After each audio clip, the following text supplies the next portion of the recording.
US Commerce Secretary Gina Raimondo dumating na sa bansa para pangunahan ng high-level Presidential Trade and Investment Mission.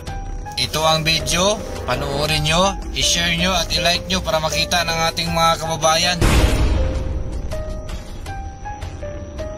US Commerce Secretary Gina Raimondo dumating na sa bansa para pangunahan ng high-level Presidential Trade and Investment Mission sa Pilipinas. Dala nito ang 20 American big company like FedEx, United Airlines, UPS, Microscope, and Google.